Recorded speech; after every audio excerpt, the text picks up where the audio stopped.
Hello and welcome to another update video about Bitcoin. Yeah, quick update here about the Bitcoin price, nearly back to 36K. What I'd like to do in this video, just to take a quick look at Bitcoin, and then we're going to take a look at some Bitcoin indicators.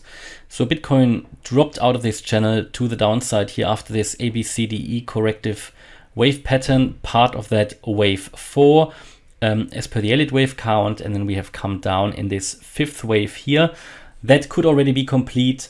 It could even go down a little bit lower. Yeah, it could go down all the way down to 34.4 to max out the what that wave 5 can actually do. But we have come down really impulsive. So that could happen. It could come down a little bit lower. And in the previous video, we said that, yeah, I mean, it dropped out of this triangle to the downside, and a move below 35.6 would trigger here a further lower lows. Now, it was not really a sustainable breakout. We had a bit of a fake out here, but the market doesn't really seem to know what it's going to do. So possibly this is going to become here some kind of a channel again.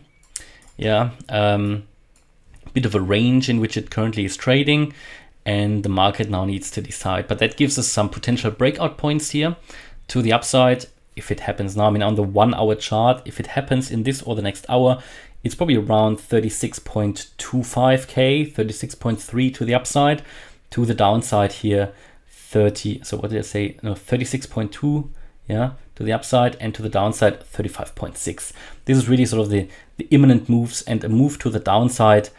I mean, this will probably take us down to 34.4. That is the next major support level. Yeah, the next really major support level. You can see that that touch point here back end of February. Should we move to the upside from here, then first of all we have to cross into the channel. That is at 36.7, but from there next major resistance would be at 39.2K.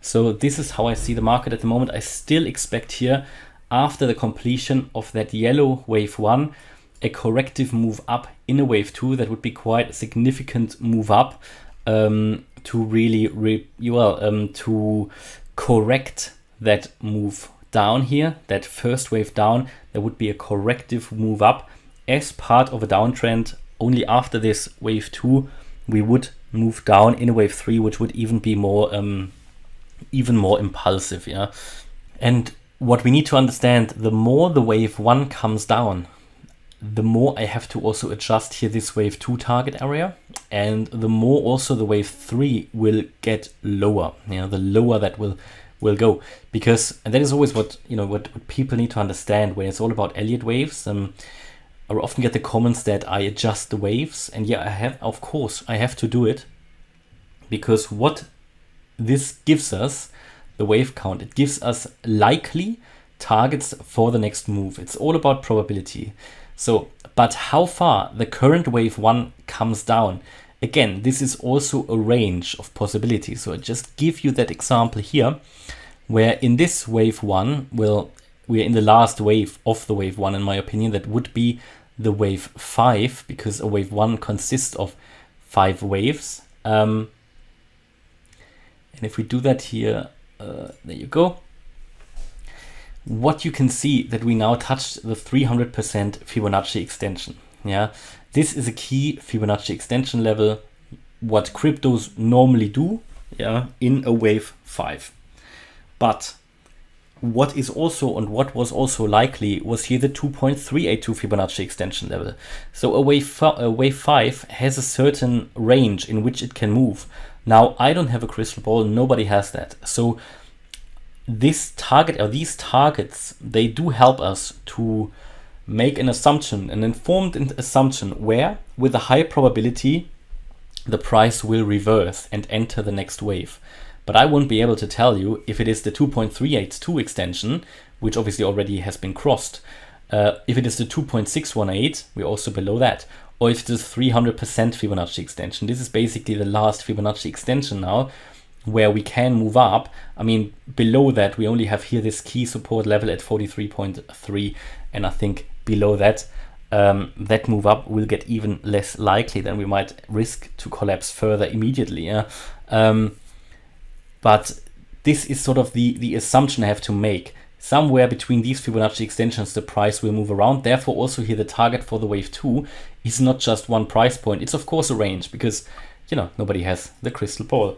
And depending on which Fibonacci extension gets triggered and at which Fibonacci extension the price will see a reaction, depending on that, the targets of the next wave can be calculated, because it's all about Fibonacci levels. And if the wave comes further down, then also the wave 2 target comes further down.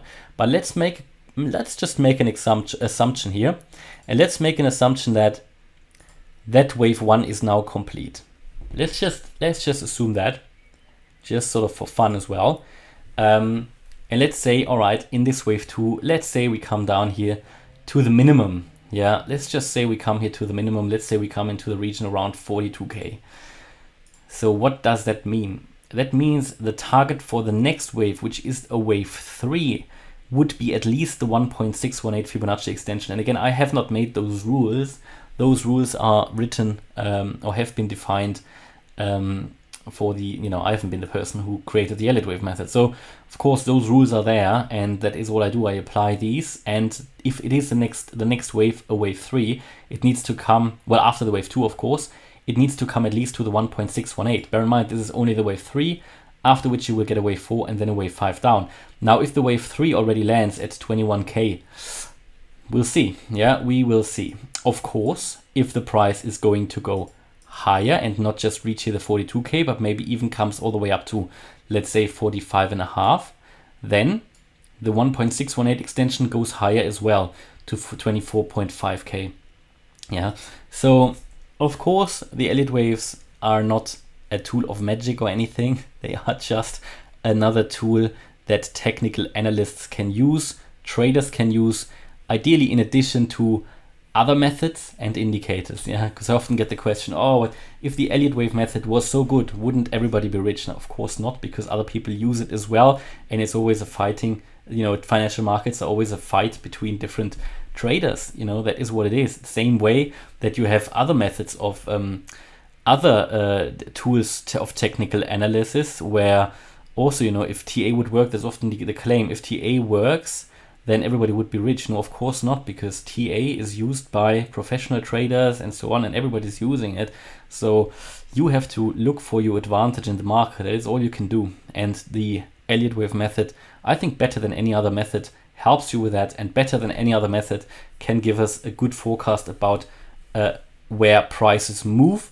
Otherwise, I myself would have probably become too bullish already in various scenarios. But as you know, we are clearly following here the path into that yellow target area that the Elliott waves have forecasted for us. And we might soon be at a stage, if this wave goes further down, and depending on how high we come here, that we may have to adjust this a little bit.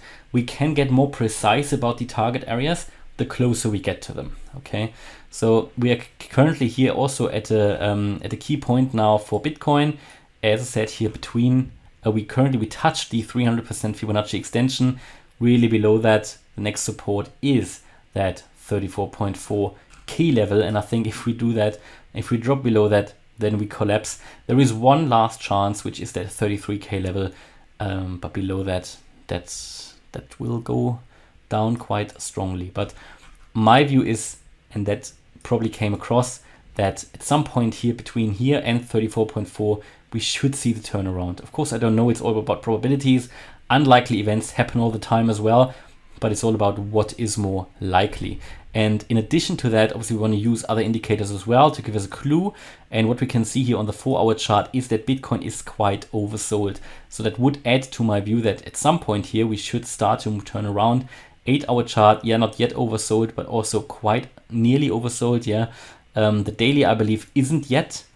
But as I said, also a little bit more of a drop is possible before we turn around. There should be a move to the upside, just a corrective move before we come down further. And just sort of to finish this off here, it's already been 10 minutes, but to finish this off, I wanted to have a look at the Fear and Greed Index, which hasn't really suffered on the weekend because mostly altcoins dropped significantly. It is still at 22, which still leaves a lot of space for further downside.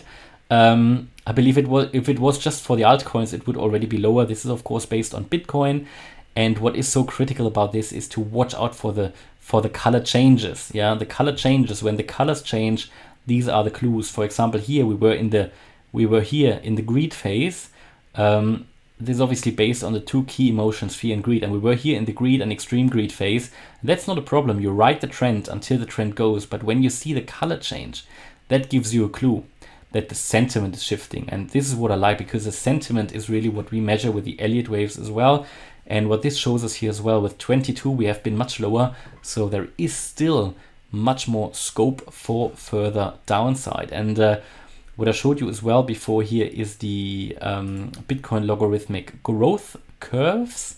This is another indicator. And here as well, we are quite close to the low of the channel here, but we are not there yet. And I mentioned it in previous videos, the low of this channel is at around 32.5K, which helps us to understand why this would be such an important support level. Yeah, 32.5K level. This obviously goes up with the time. Yeah, this growth curve, and this would be significant support, I believe, 32.5.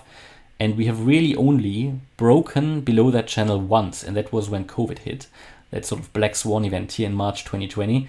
Until then, we have never broken the low of this channel. This is a very, very important indicator and level, I believe. And the golden ratio multiplier, which is another indicator, already shows that we are below the lowest band. Now, the lowest band here is the 350-day moving average, the 1-year moving average. We've been talking about that a few times now as well. And whenever we have been below the 1-year moving average, you could argue that historically we have been in a bear market, and we are currently below the 1-year moving average as well. So these are really the key, just key things I just wanted to make you aware of as well. And maybe one more thing here, the Bitcoin Investor tool, the 2-year moving average multiplier. Also here we've got the 2-year moving average down here in green, and the 2-year moving average multiplied with 5 at the top. And also here, what is here the support? Here it shows 35K pretty much. Yeah, so that is also a key support level, and as I've just shown you, we are very close to the 35K level. That might explain why we have bounced off there a little bit. And what have we done historically? Let's take a look. Just because we have significant support there, it doesn't mean we haven't dropped below it. We have dropped actually below 35K quite a few times before, when COVID hit, here in 2018, 2019, here in 2014, 2015. So also here pretty much in a bear market, whenever we were below that level historically, an amazing time to buy. Yeah, no financial advice. I'm just telling you, historically, this would have been a really good time to buy as soon as we break below this green level. Now, we are not yet below the green level. And as soon as you break above the red line, this indicates a cycle top. Now, this indicator did not detect in 2021 a cycle top. So based on this indicator, we so far had 4 cycle tops, one in 2011, one in 2013, two in 2013, and one in 2017. Whereas here, this other indicator, which is the pi cycle top indicator, detected a cycle top here in 21. Yeah, so this detected a cycle top in 21. So there you go. It is up for discussion if 2021 was a cycle top or not. It currently looks like that it was. Yeah, that is how it looks at the moment, because we are dropping and we are going to land, in my view, in this area between 20 and 29K. Okay, so hopefully that was useful. This is my view about Bitcoin at the moment. Hopefully you liked the update. If you did, please hit the like button, leave a comment and subscribe. And if you really like the content, then check out the channel membership and maybe even check out the trading course I'm currently publishing on my website. It's an early bird offer, publish 1 chapter per week. And this week I'm publishing the technical analysis chapter. I uploaded 1 video today about trends. And on the weekend I will finish chapter 3. There's a few more videos to come. It's quite an important chapter, so there will be more videos to finish that chapter off. And then next week we go to the next one. All right, so thanks a lot for watching and see you in the next video. Bye bye.